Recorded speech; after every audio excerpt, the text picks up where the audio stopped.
MQM Pakistan labour division new Karachi town Babar Khan और education के labour division के इंचार्ज नईम ने आज municipal commissioner new Karachi town Ayaz Hameed Baloch से उनके दफ्तर में मुलाकात की। बाद अज़ां vice chairman new Karachi town Shoaib bin Zaheer से भी मुलाकात की।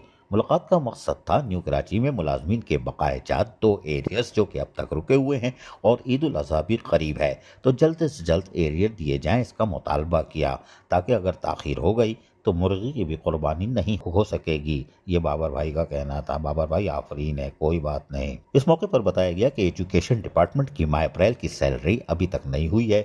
मुलाजमीन बहुत परेशान है क्योंकि किराए के मकान में रहते हैं और फिर यूटिलिटी बिल भी होते हैं। राशन पानी तो अपनी जगह, वो तो गुजारा हो जाएगा, लेकिन ये तनख्वाह ना होने पर एजुकेशन डिपार्टमेंट में असातिज़ा इकराम खासकर परेशान है।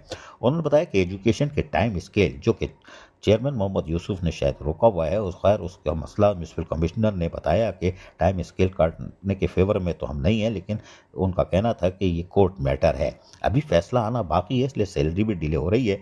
एजुकेशन की कमेटी के मेंबर इस मौके पर मुश्ताक, आसिफ भी मौजूद थे। न्यू कराची के कमेटी मेंबरान में जफर शहजाद और मती भी मौजूद थे और उन्होंने तफसीली तौर पर मुलाजमीन के जायज़ हुकूक और मफादात का तहफ़्फ़ुज़ करने की हर मुमकिन कोशिश की। अजीज़ आरिफ, KBS बुनियादी न्यूज़ कराची। ऐसी ही खूबसूरत वीडियोस फ्यूचर में हासिल करने के लिए रेड बटन पर क्लिक करके और बेल आइकॉन को प्रेस करके हम सबके सब्सक्राइबर बनना मत भूलिए।